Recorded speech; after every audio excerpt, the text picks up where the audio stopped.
Hello my cute function family. मुझे आपसे एक बात स्टोरी के रिलेटेड करनी है।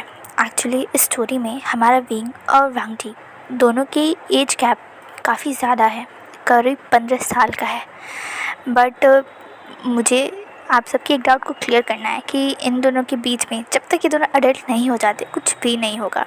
एंड ये स्टोरी थोड़ी सी डिफरेंट है क्योंकि इसमें आपको विंग की साइकोनेस, उसकी पागलपन वांगजी को लेकर, और उसके बाद वांगजी का प्यार, उसकी केयर, उसकी सारी अटेंशन विंग की तरफ, और विंग को वो कैसे खुद ब खुद ठीक करता है उसकी बीमारी से, उसकी मेंटल इलनेस से। ये स्टोरी कुछ ऐसी है। इस स्टोरी में आपको रोमांस थोड़ा सा ज़्यादा दिखेगा इन कम्पेयर टू मेरी अदर स्टोरीज़। एंड मैं इसे ज़्यादा नहीं करूँगी, मैं कोशिश करूँगी इसे कम ही करूँ, बट एक्चुअली स्टोरी ही वैसी है एंड आप समझ ही रहे हैं। सो इसमें थोड़ा सा रोमांस ज़्यादा होगा एंड आई होप कि अगर आपको थोड़ी सी प्रॉब्लम हो तो आप उन पार्ट्स को स्किप कर सकते हैं, मुझे कोई दिक्कत नहीं है। बट आप एक बार प्लीज़ मुझे बता दीजिएगा कि आपको ये स्टोरी लाइन कैसी लग रही है।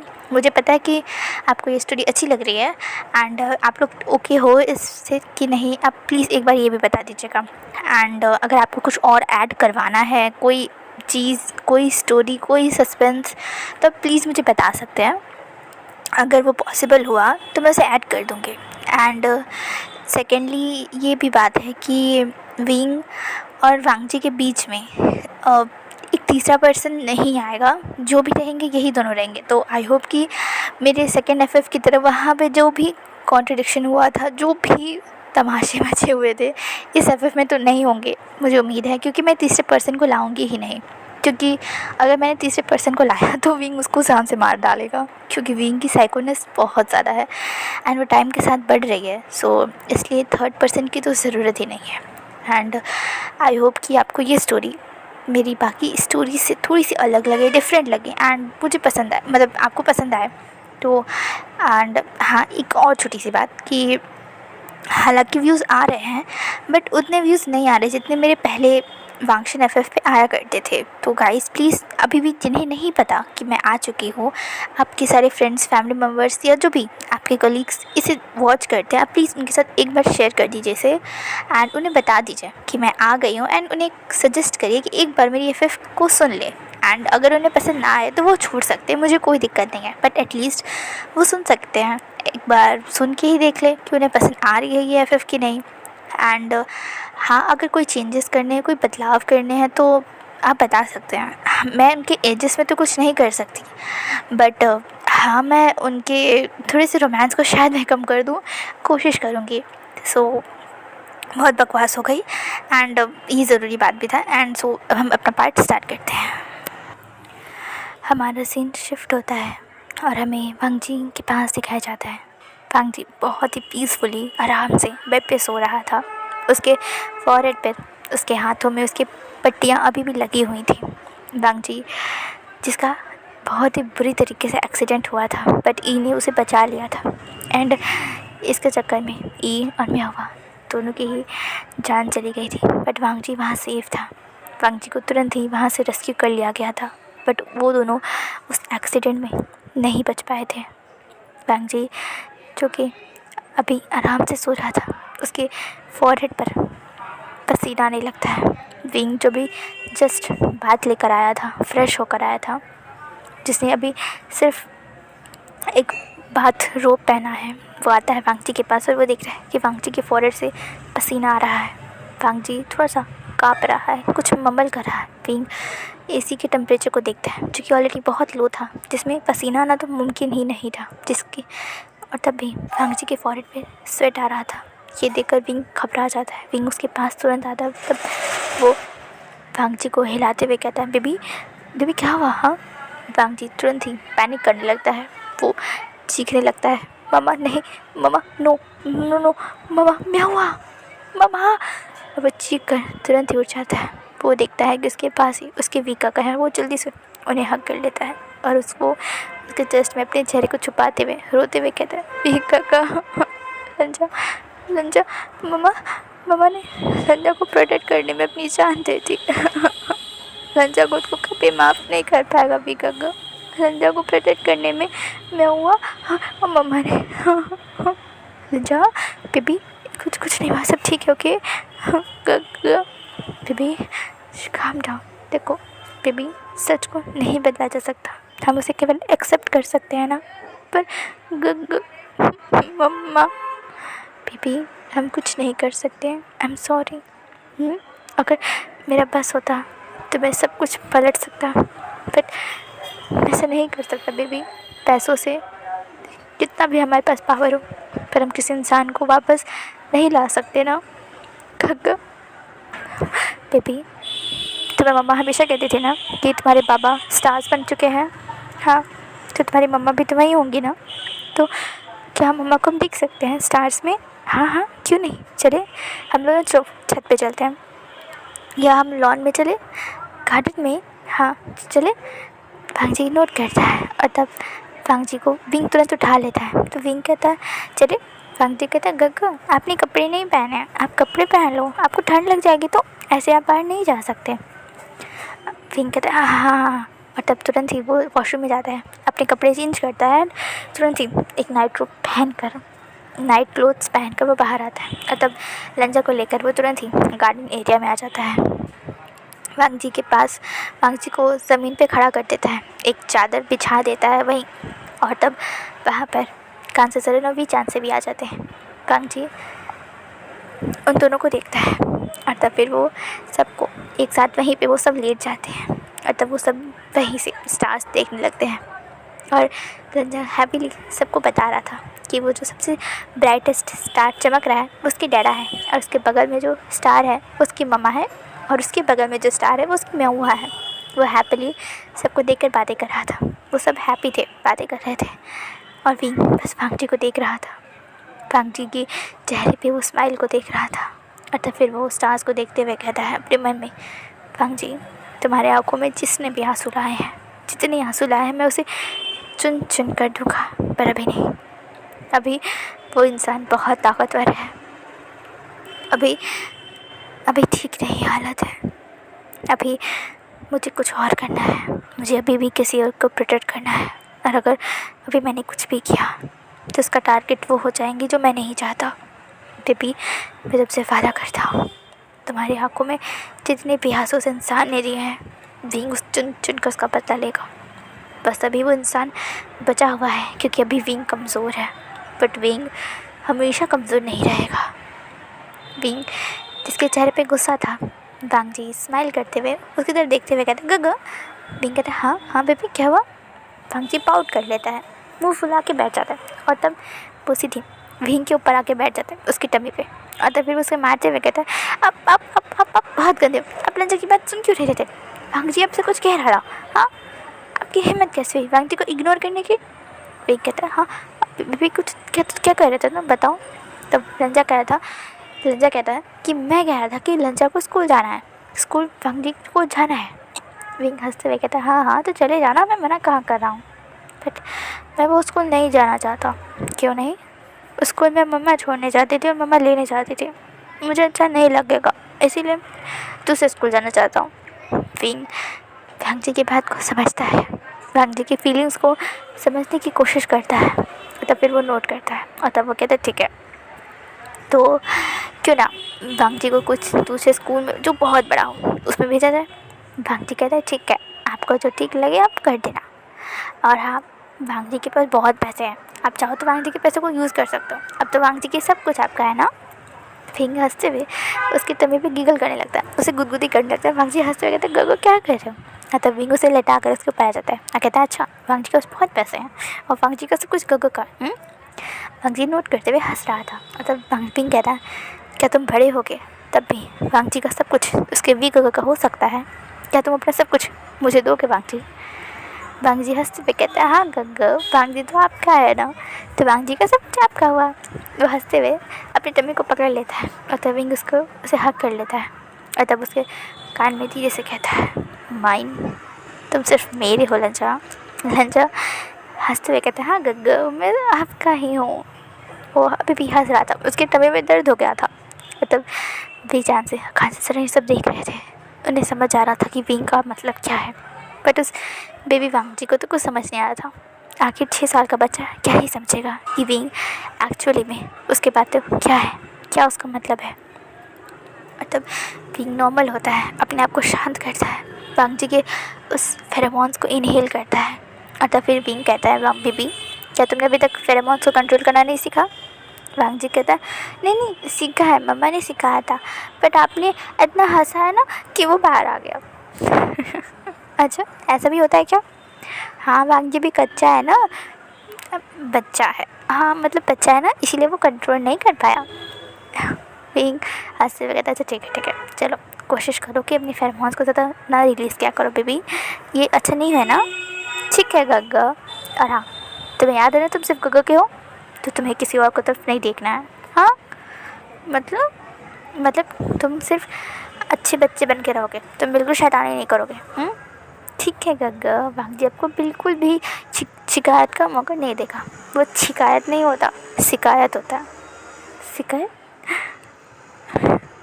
ठीक है। और तब वो सब हंस रहे थे, खेल रहे थे, बातें कर रहे थे। एंड अब थोड़ी देर बाद सब रात का डिनर करने के लिए एक साथ जाते हैं।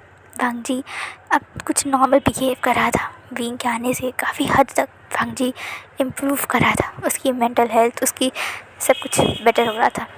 हाँ वांग जी अक्सर अभी भी रातों में रोया करता था, बट अब ठीक हो रहा था। अब 1 साल इस इंसिडेंट को बीत गया था। विंग अब 22 साल का हो गया था और वांग जी 7 साल का। वांग जी प्लेफुली बहुत ही चेयरफुल बच्चा बन गया था। हालांकि उसे अभी भी अपने मम्मा की डैडा की उसमें हुआ की याद आती थी। वो रोया भी करता था, बट हमेशा विंग उसके पास रहता था। अब विंग अपना हमेशा टाइम, जब वांग जी अपने स्कूल जाता था तो वो अक्सर ऑफिस जाता था, अपने सारे काम को कर लेता था और जल्दी से जल्दी कोशिश करता था कि वो 4 बजे 5 बजे तक वो घर वापस आ जाए। इसलिए विंग बहुत जल्दी अपनी काम करता था। विंग ने इसीलिए अपनी मम्मा और पापा की भी हेल्प लेना स्टार्ट कर लिया था। उनकी मदद से, उनके सिखाने से विंग ने एक ही साल में पूरे वीक कॉपरेशन को, लर्न कॉपरेशन को एक साथ हैंडल करना स्टार्ट कर दिया था। क्योंकि वांग जी की कंपनी उसके गार्डन ही संभालेंगे, तो वांग जी की कंपनी को अभी विंग ही संभाल रहा था। विंग आज थोड़ा लेट हो जाता है। आज विंग को आते आते 8 बज गए थे और वांग जी हमेशा की तरह उसका इंतज़ार कर रहा था। आज वांग जी विंग का इंतज़ार करते करते उसने कुछ भी नहीं खाया था। उसकी आदत थी, हमेशा वो शाम का स्नैक्स विंग के साथ ही खाता था, क्योंकि विंग अक्सर 6-7 बजे तक आ जाता था, तभी वो अपना स्नैक्स खाता था। बट आज 8 बजे भी जब विंग नहीं आता तो वांग जी ऐसे ही मुँह फुला के बैठा हुआ था। और तब फाइनली रात के 9 बजे विंग आता है एंड वो देखता है कि उसके घर में बहुत शांति है। कोई भी चिल्ली मारपीट झगड़ा इधर उधर भागी भागी नहीं हो रही है। उसका घर बहुत शांत है। तो फिर वो धीरे से एंटर करता है एंड तभी उसके पास एक फ्लाइंग चप्पल उड़ के आती है एंड वो सीधे विंग को लगती है। विंग आउच कहते कहते लंजा। तब लंजा अपने मुंह को आउट करते हुए, अपने हाथ को क्रॉस करते हुए उसकी तरफ बढ़ते हुए कहता है, मिस्टर वीभूषण कहाँ थे आप? हाँ क्या आपको नहीं पता कि आपका लंजा आपका अल्फ़ा इंतज़ार कर रहा है? विंग हंसते हुए कहता, अच्छा जी, तो हमारे मिस्टर लैन वांग जी हमारा इंतज़ार कर रहे थे। लंजा नोट करता कहता, कहाँ थे विग? आपको पता है लंजा खाना नहीं खाया, वो भूखा है, उसे बहुत ज़ोर से भूख लगी है। बेबी कि तुम्हें खाना क्यों नहीं खाया? तुम्हें मैंने अच्छे से कहा ना कि अगर गग्गा को लेट हो जाए तो लंजा खाना खा सकता है। और लंजा ने भी कहा कि बिना गग्गा के लंजा खाना नहीं खाएगा। बेबी मैंने तुम्हें कितनी बार कहा है, मुझे बहुत काम होता है ना, तुम्हारी लैंड कॉपरेशन और वीक कॉपरेशन दोनों मुझे संभालना होता है। मैं नहीं जानता, मुझे उससे मतलब नहीं है। मुझे बस मेरे गगर चाहिए और मैं जिनके साथ ही खाना खाना है, वरना गगर के साथ के बिना मैं नहीं खाना खाऊंगा बस। ओके लिटिल शैतान, चलो अब खाना खाएं। पहले आप लोग फ्रेश हो जाओ, मैं खाना लगवाता हूँ। वांग जी ये सारे नखरे टैंट्रम देखकर वहाँ पर भी चांसर कान से सरल और सबेंस हंस रहे थे। और बेचारा विंग वो मानो एक क्रिमिनल की तरह वहाँ खड़ा हुआ था और लंजा की सारी डांटें सुन रहा था, जो कि लंजा एक जेलर हो और विंग उसका कैदी। विंग कहता ठीक है मेरी माँ, चले मैं जाऊँ मैं? वांग जी कहता ठीक है जाइए, जल्दी आएगा, आपके पास सिर्फ 10 मिनट्स है। विंग कहता क्या? बेबी मुझे शावर लेना है, एटलीस्ट मुझे आधा घंटा दो। नहीं, नो, आपकी वजह से वांग जी ऑलरेडी भूखा है और वांग जी बिल्कुल भी वेट नहीं करेगा, तो जाइए। और वांग जी ऐसे ही अपने नखरे दिखा रहा था और विंग उसके सारे नखरे उठाता था। वांग जी की हर एक डिमांड विंग के लिए हमेशा फुलफ़िल करने के लिए एक ऑर्डर रहती थी। वांग जी चाहे जो मांग ले, विंग उसे कभी मना नहीं करता था। एंड इसीलिए वांग जी एकदम स्पॉइल हो गया था। वांग जी खुद ब खुद इस पूरे घर को, हाउस को अपने सर पे उठा लेता था अगर उसकी एक भी डिमांड फुलफ़िल ना की जाए। और वैसे भी अगर विंग नहीं दिलाता था तो उसके पास ऑलरेडी उसके एक ब्रह्मास्त्र था, उसका आंसू। और उसके आंसू को देखते ही विंग क्या अच्छे पिघल जाए। तो विंग कौन से खेत की मूली है, इसीलिए उसकी हर डिमांड पूरी हो जाती थी। इसीलिए वांग जी बहुत ज़्यादा ज़िद्दी हो गया था। उसे जो चाहिए मतलब चाहिए। एंड उसके वीक को उसे देना पड़ता था। एंड उसके वीक भी ऐसे थे कि हंसते हंसते से सब कुछ दे देते थे। एंड इसीलिए वांग जी इतना स्पॉइल हो गया था। वांग जी गुस्से में कहता है जल्दी चाहिए, एंड 10 मिनट्स बाद अगर आप नहीं आए तो आपको खाना नहीं मिलेगा, समझे। विंग कहता है अच्छा ठीक है मैं जा रहा हूँ। विंग जल्दी से वहाँ से भाग के जाता है एंड अपने रूम में जाता है। और तब भी कान से सर जाके चुपचाप डाइनिंग टेबल पर बैठ जाते हैं, क्योंकि वो नहीं चाहते थे कि आज उन्हें भी खाना ना मिले उनके पति की वजह से। इसीलिए वांग जी भी आकर अपने टेबल पे बैठ जाता है। एंड तब फिर वो सर्वेंट्स की तरफ देखते हुए कह रहा है आंटी जल्दी से खाना लगाइए। और वो सभी सर्वेंट्स तुरंत ही वांग जी विंग कान से सर ना बहुत भी चांसे के लिए खाना सर्व करने लगते हैं। और तब घड़ी में जैसे ही 9 मिनट हो चुके थे, विंग तुरंत ही सीट से भागते गिरते वहाँ आता है और जल्दी से सीट पे बैठ जाता है। और तब वांग जी अपनी वॉच की तरफ देखते हुए कहते हैं गुड, आपने 1 मिनट पहले आया है, गुड आपको ट्रीट मिलेगा। विंग कहता है अच्छा क्या। और तब वांग जी कहता है मुझे उठाओ। और विंग उसे अपनी गोद में ले लेता है। और तब वांग जी विंग को 2 छोटी किसेस करता है उसके लेफ्ट एंड राइट गाल पे। और तब वांग जी कहता है ये आपका इनाम। विंग कहता है ये तो बहुत मीठा टेस्टी है, ये तो मेरा पीठ ही भर गया। तब फिर वांग जी कहता है तो आप खाना नहीं खाओगे, ठीक है मैं सर्वेंट से कह के हटवा देता हूँ। नहीं मैं खाऊंगा, मुझे भूख लगी है। हाँ गुड। और तब वांग जी वापस से अपनी चेयर पे जाके बैठ जाता है। तब फिर वो सब हंसते खेलते खाते अपने डिनर को एंजॉय करते हैं। वांग जी की एडमिशन एक बड़ी सी स्कूल में उसने करवा दिया था। वहाँ पर वो खुद उसे लेने जाता था, उसे छोड़ने जाता था। एंड लेने के लिए उसके पास एक ड्राइवर को भेज दिया था। उसकी प्रोटेक्शन के लिए ऑलरेडी 2 से 3 बॉडीगार्ड्स हमेशा उसके पास रहते थे। उसके दूर से उसे प्रोटेक्ट करते थे, उसके सामने या उसे डिस्टर्ब नहीं करते थे, बट हमेशा 24 घंटे उस पर नज़र रखते थे। वांग जी क्या कर रहा है, किससे मिल रहा है, किससे बातें कर रहा है, विंग के पास सब कुछ जाता था। और विंग का ऑब्सेशन वांग जी को लेकर बढ़ रहा था। जैसे जैसे वांग जी बड़ा हो रहा था, विंग की ऑब्सेशन वांग जी को लेकर बढ़ रही थी। वो अक्सर काफ़ी सारे डॉक्टर्स के पास वो गया, बातें की, उसने अपनी मेडिसिन भी कंटिन्यू की, बट विंग का ऑब्सेशन वांग जी को लेकर बढ़ते जा रहा था। विंग उसे किसी और के साथ शेयर तक नहीं कर पा रहा था। वो बहुत ज़्यादा जेलस हो जाता था जब वांग जी किसी ओमेगा से बात करें। विंग अच्छे से जानता है कि वांग जी को भी उसका मतलब भी नहीं पता, एक ओमेगा अल्फ़ा के बीच में क्या होता है क्या नहीं, उसे वो भी नहीं पता। उसके लिए तो सब उसके फ्रेंड्स हैं, दोस्त हैं। और विंग खुद को बहुत कंट्रोल करता है, वो अक्सर खुद को हार्म भी कर लेता है, बट वो वांग जी को हार्म बिल्कुल नहीं करता। वो उसे बिल्कुल भी किसी भी तरीके से नहीं रोकता। अरे ये बात पीछा से कान से सर अच्छे से समझते थे, क्योंकि बेटी की हालत दिन पर दिन बिगड़ती जा रही है। दिन पर दिन वो वांग जी को लेकर और भी ज़्यादा ऑब्सेस्ड होते जा रहा है। बट वो दोनों मजबूर थे, क्योंकि वो चाह कर भी वांग जी को विंग से दूर नहीं कर सकते थे, क्योंकि अब पूरी विंग कॉपरेशन विंग ने अपने अंडर ले ली थी। सारी पावर्स विंग के पास थी। और कांसे सर और वी चांसे ने वांग जी को अडॉप्ट नहीं किया था, विंग ने उसे लीगली अडॉप्ट किया था। इसीलिए वो वांग जी का गार्जियन था। और वांग जी को वो वापस से लैन हाउस भेज भी नहीं सकते थे, क्योंकि वहाँ पर ऑलरेडी लैन कुरैन और उनका बड़ा बेटा लैन सिजान थे, जिसने वजह से ऑलरेडी वांग जी की लाइफ इतनी मेस्ड है। इसीलिए वो दोनों चाह कर भी वांग जी को कहीं नहीं भेज सकते थे जब तक विंग की मर्ज़ी ना हो। एंड विंग की हालत सुधरने का नाम नहीं ले रही थी। वो दोनों अपने बेटे के लिए भी चिंतित थे, बट वो जानते थे जब तक वांग जी उसके साथ है, उसके पास से विंग खुद ब खुद ठीक रहेगा। वो बिल्कुल उसे कुछ नहीं होगा। इसीलिए वो भी जो हो रहा था उसे होने दे रहे थे, जो चल रहा था उसे चलने दे रहे थे, कि वो दोनों भी तो सब भी मजबूर थे। एंड इसी के साथ हमें यहाँ पर एक गैप दिखाया जाता है।